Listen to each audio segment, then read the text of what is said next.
Assalamualaikum warahmatullahi wabarakatuh.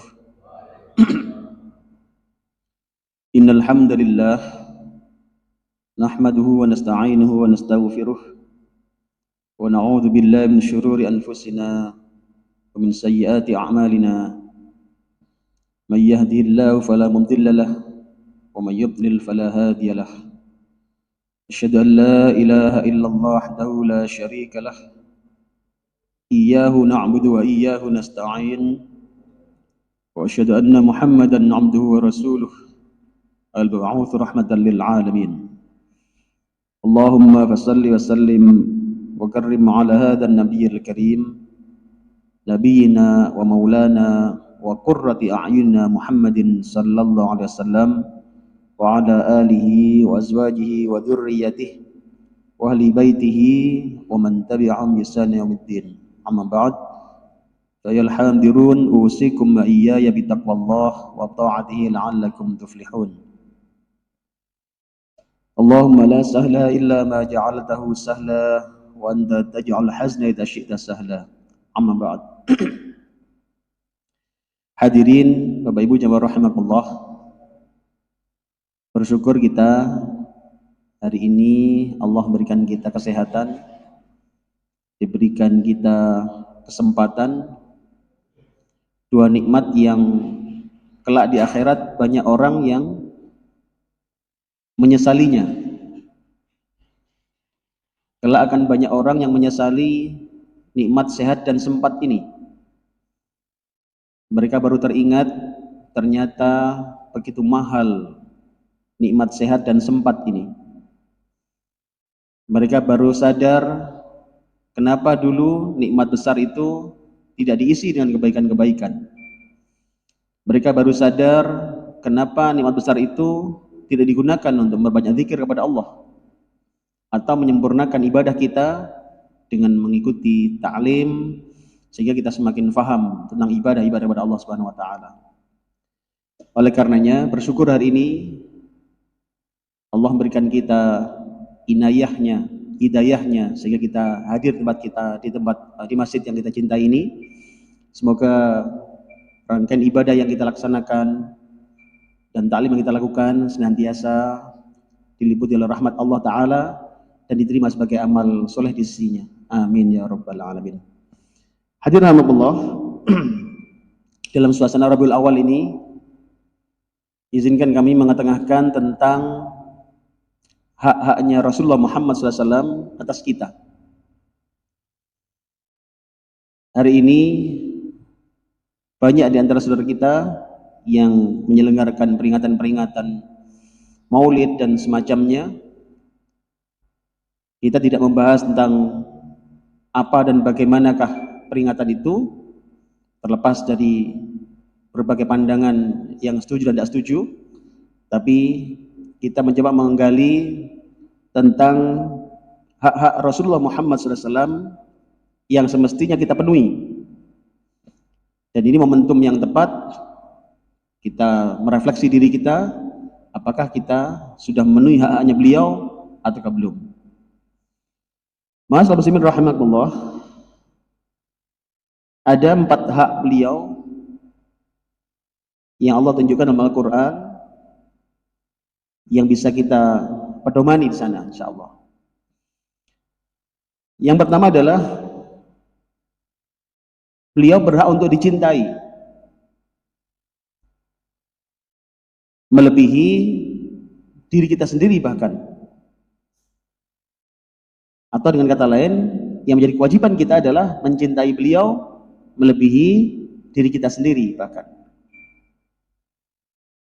Wajib atas umat mencintai Rasulullah Muhammad SAW dengan kecintaan yang besar, bahkan melebihi diri sendiri. Allah berfirman dalam Al-Quran surat At-Taubah ayat 24. Allah berfirman, A'udzu billahi minasyaitonir rajim. Qul in kana aba'ukum wa abna'ukum wa ikhwanukum wa ikhwanukum wa azwajukum wa ashiratukum wa amwalun iqtaraftumuha وتجارة تخشون كسادها ومساكن ترضونها أحب إليكم من الله ورسوله وجهاد في سبيله فتربصوا حتى يأتي الله بأمره والله لا يهدي القوم الفاسقين. Katakanlah, jika bapak-bapak, anak-anak, saudara-saudara, istri-istri, kaum keluargamu, harta kekayaan yang kamu usahakan, perniagaan yang kamu khawatirkan kerugiannya, dan tempat tinggal yang kamu sukai adalah lebih kamu cintai dari Allah dan Rasulnya dan dari berjihad di jalannya, maka tunggulah sampai Allah mendatangkan keputusannya, dan Allah tidak memberi petunjuk kepada orang-orang yang fasik. Kemudian bersambung dengan hadis yang diriwayatkan oleh Imam Bukhari, la yu'minu ahadukum hatta akuna ahabba ilaihi min walidihi wa waladihi wan nasi ajma'in. Tidak dianggap beriman salah seorang di antara kalian sehingga aku lebih dicintainya melebihi bapaknya, anaknya, dan seluruh umat manusia. Ma'asyiral muslimin rahimakumullah, ini hak beliau yang pertama, yaitu mendapatkan cinta kita, mendapatkan perhatian kita. Mari kita refleksi diri kita masing-masing. Sudahkah kita memenuhi hak itu? Sudahkah kita menyampaikan cinta kita kepada beliau lebih dibanding yang lain? Atau justru mungkin hanya sekian persen saja ketika misalkan harus memilih kepentingan kita dan kepentingan dakwah yang merupakan misi beliau, apakah kita mengutamakan beliau ataukah tidak?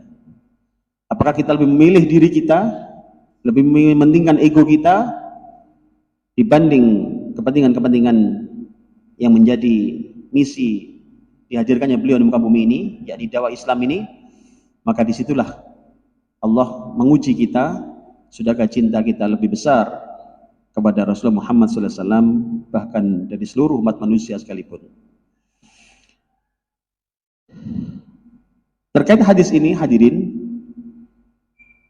ketika mendengar dawuh Rasulullah SAW ini, Umar bin Khattab radhiyallahu an kemudian menyampaikan kepada Rasulullah, ya Rasul, aku mencintai engkau melebihi semuanya kecuali diriku, kata Umar bin Khattab.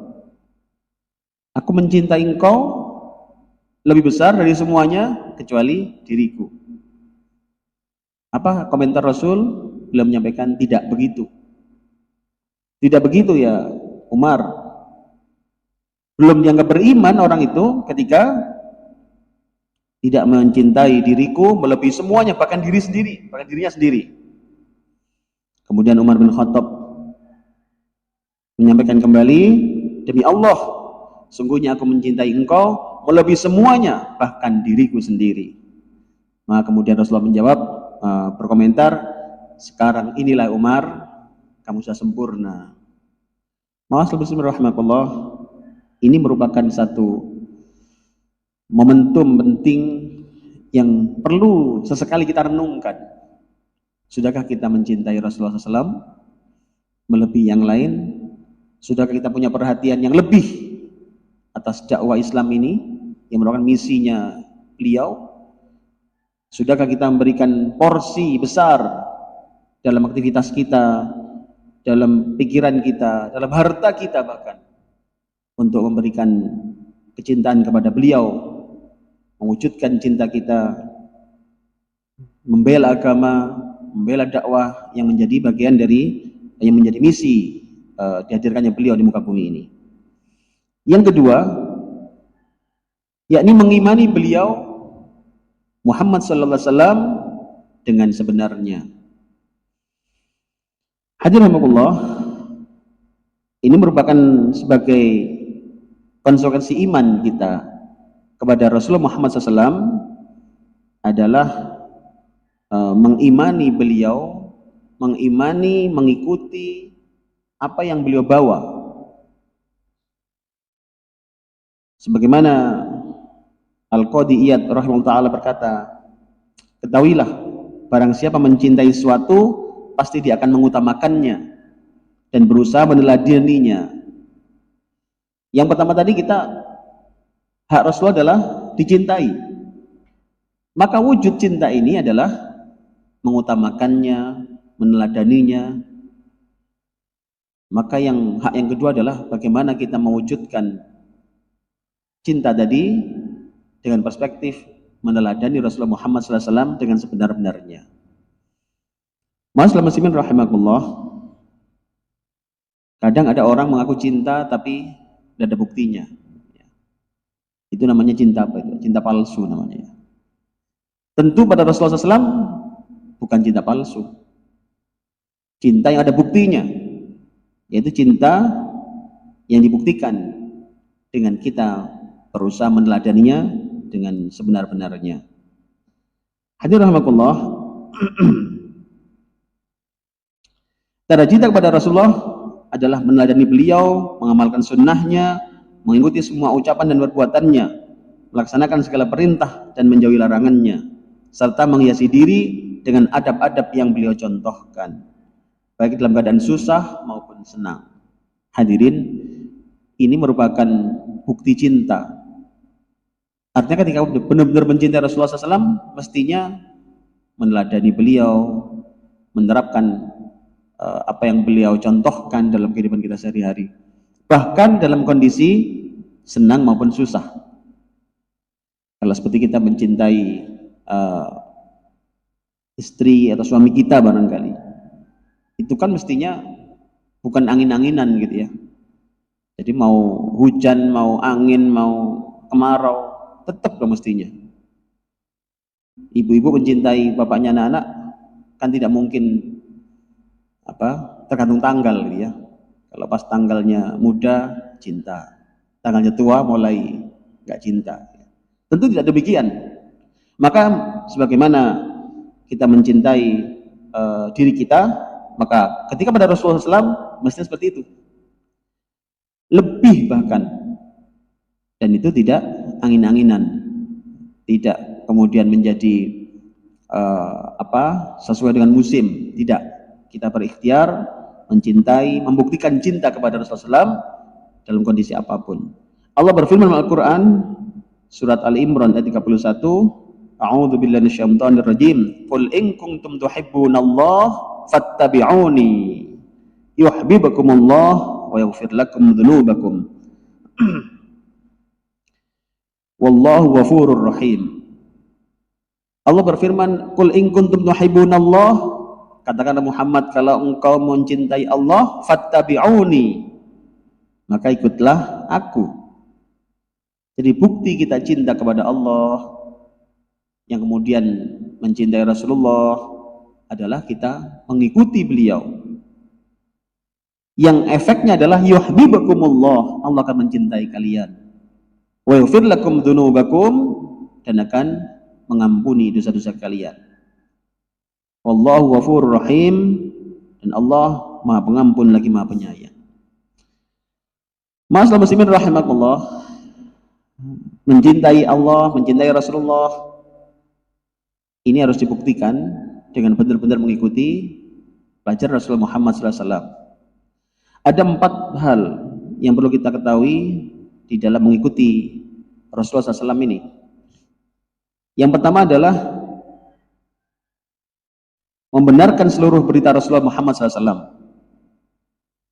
Jadi yang pertama dalam rangka mengikuti Rasulullah adalah membenarkan berita yang dibawa. Rasulullah itu membawa berita apa, Pak? Berita tentang masa lalu dan masa akan datang. Rasulullah menceritakan tentang kondisi sebelum manusia dihadirkan di muka bumi misalkan. Kemudian menceritakan tentang kisah Nabiullah Adam alaihissalam di surga. Itu kan cerita masa lalu.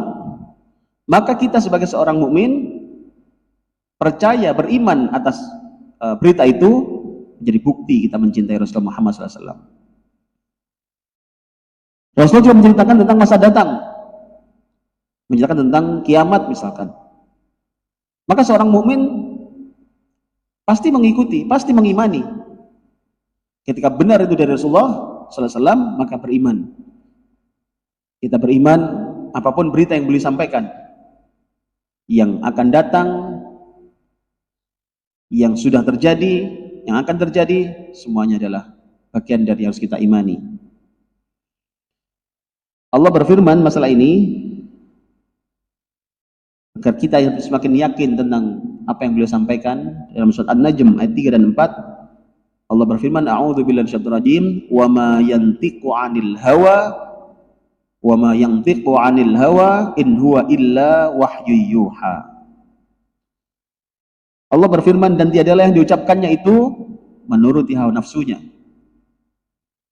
Ucapannya itu tiada lain hanyalah wahyu yang diwahyukan.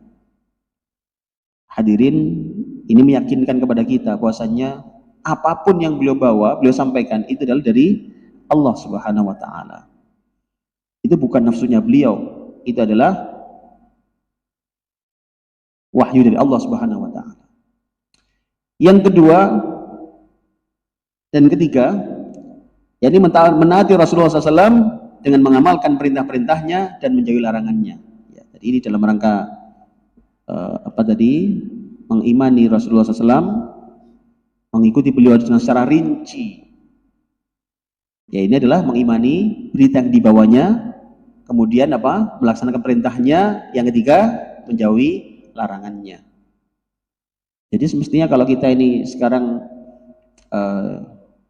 kita adakan misalkan saudara kita mengadakan peringatan Maulid, mestinya adalah dalam rangka ini, meningkatkan kecintaan kepada Rasulullah, meneladani beliau, meningkatkan kesadaran bahwasanya Rasulullah punya hak atas kita loh, yang harus kita penuhi sebagai umat.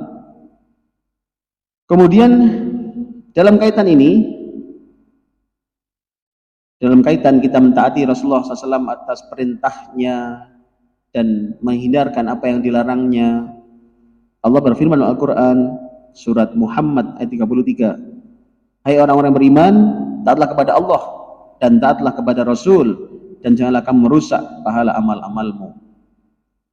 Ini merupakan poin penting hadirin. Allah memerintahkan kepada kita untuk mentaati Rasulullah Muhammad SAW. Dalam ayat yang lain Allah berfirman, ya ayyuhalladzina amanu athi'ullah wa rasulah, athi'ullaha wa rasulahu wa la tawallau anhu wa antum tasma'un.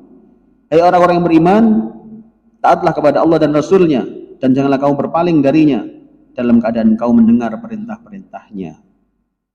Dalam Al-Anfal surat ayat 20.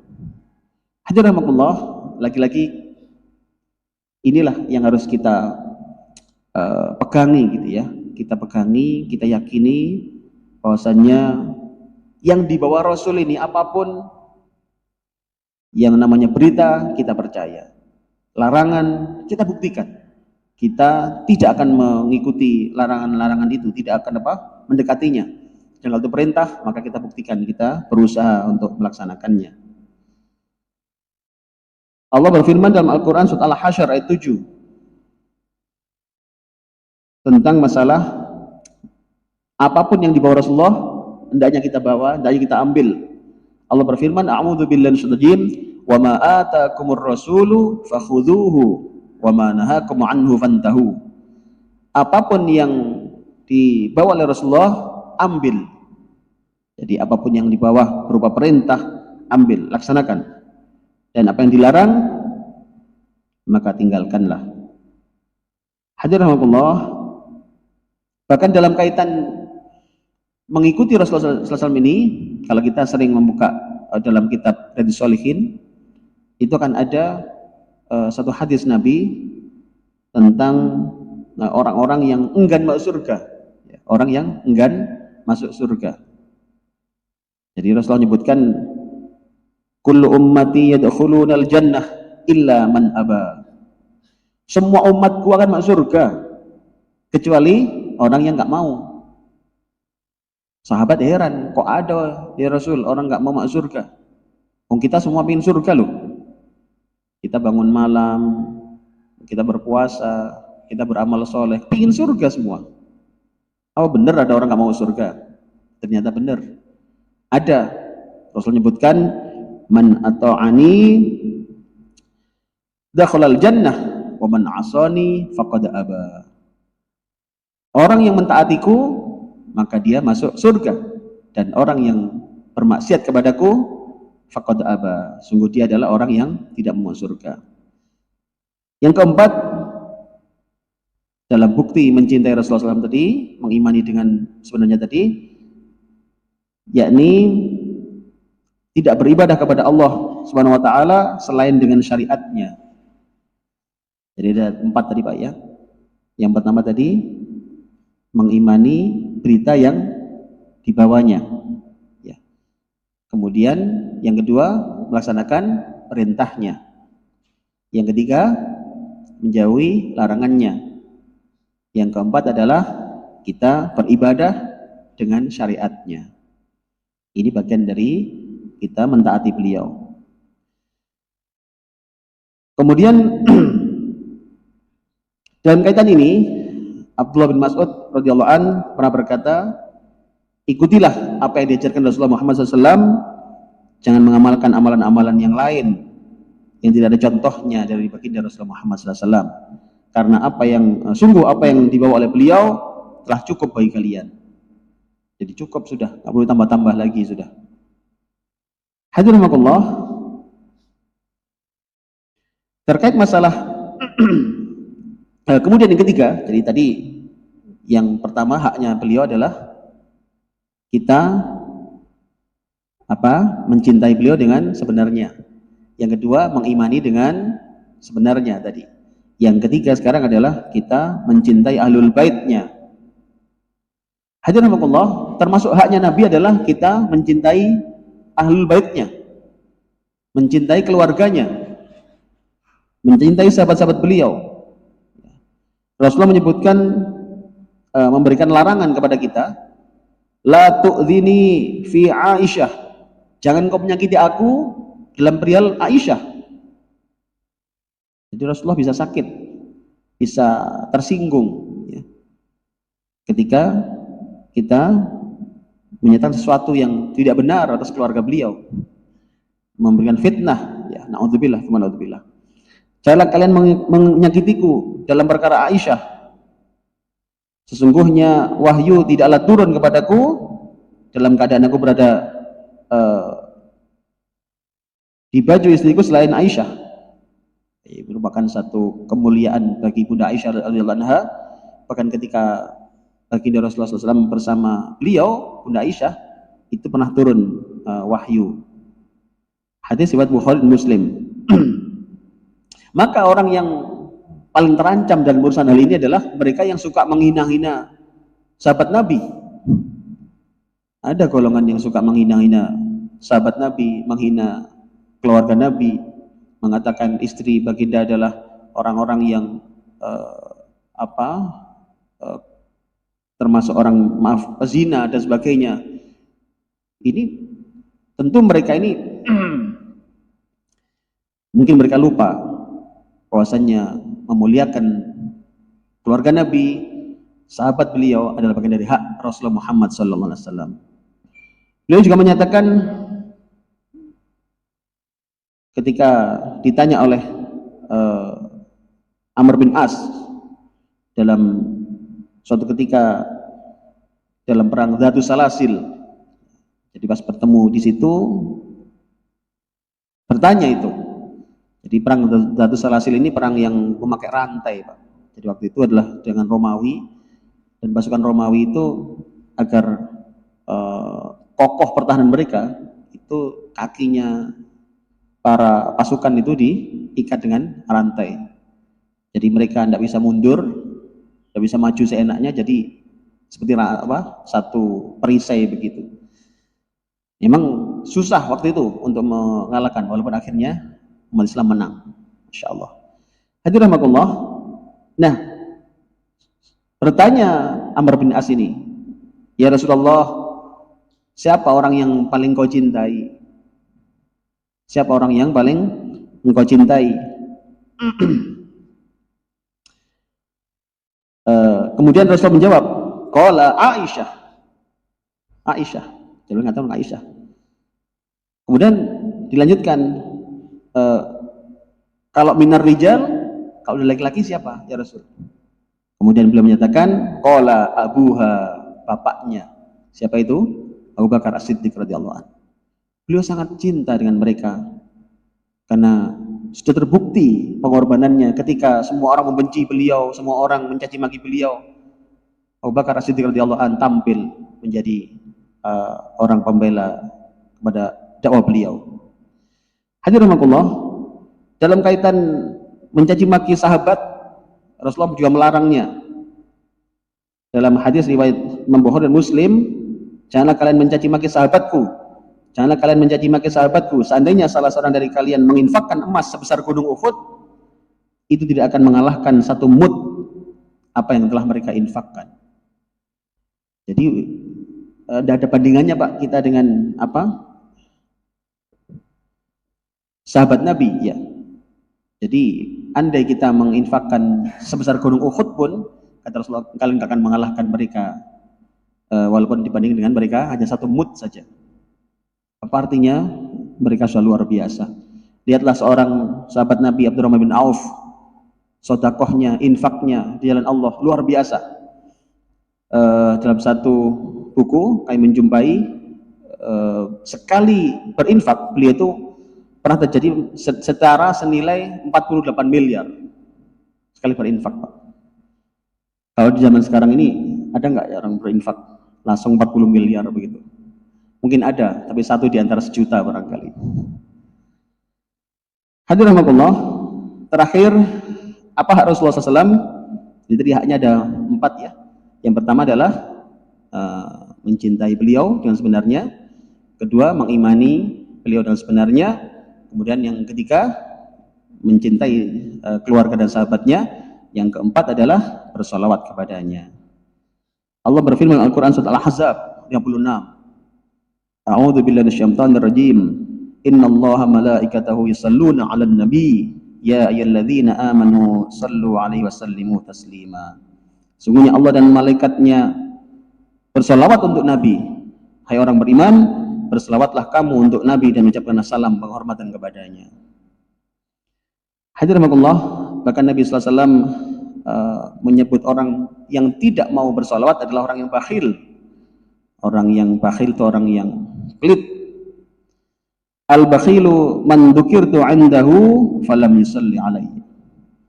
Orang yang bakhil itu, kata Rasulullah SAW, adalah orang yang ketika aku disebutkan di sisinya, orang diingatkan tentang Rasulullah, disebutkan namanya, kita teringat dengan nama beliau, kemudian tidak bersolawat, maka itu orang yang pelit. Hadis riwayat At-Tirmidzi dengan hadis nomor 3546. Hadirin rahimakumullah, ini merupakan hak-hak Nabi sallallahu alaihi wasallam. Mari dalam kesempatan singkat ini kita refleksi diri kita. Sudahkah hak ini kita penuhi atau belum? Mungkin sebagian sudah, mungkin sebagian belum. Atau barangkali semua sudah berusaha tapi belum sempurna. Maka ayo kita berikhtiar terus untuk menyempurnakan hak Rasulullah SAW sebelum kita meninggal. Karena sungguhnya salah satu yang akan ditanya di dalam alam kubur adalah tentang kita, hubungan kita dengan Rasulullah Muhammad SAW. Dalam hadis dari Imam Ahmad disebutkan bahwasanya ketika seorang dimasukkan ke liang lahatnya, fayatihi malakani, akan datangi 2 malaikat, fayuqaidunihi, dia didudukkan untuk apa? Ditanya tentang 3 hal. Man rabbuka, siapa Tuhanmu? Madinuka, apa agamamu? Yang ketiga, man nabiyuka, siapa nabimu? Maka terkait pertanyaan yang ketiga, siapa nabimu? Ini ternyata tidak sekedar dijawab dengan Nabi Muhammad, tidak hanya begitu ternyata. Karena pengenalan kita terhadap beliau, kemudian hak-hak yang sudah kita laksanakan atas beliau, itu masuk bagian dari bukti kita mengenal beliau. Tentu pengenalan tidak cukup. sebelum hak-haknya disampaikan. Oleh karenanya, mari kita berikhtiar penuhi hak Rasulullah SAW sebaik mungkin. Semoga Allah menyelamatkan kita di dunia dan kelak di akhirat. Amin ya rabbal alamin. Pakai sesi pertanyaan, tidak usah. Langsung aja, cukup ya. Baik. Atau ada pertanyaan? Mau ada pertanyaan? Tidak ada ya? Baik, nanti bisa disampaikan di sesi yang lain.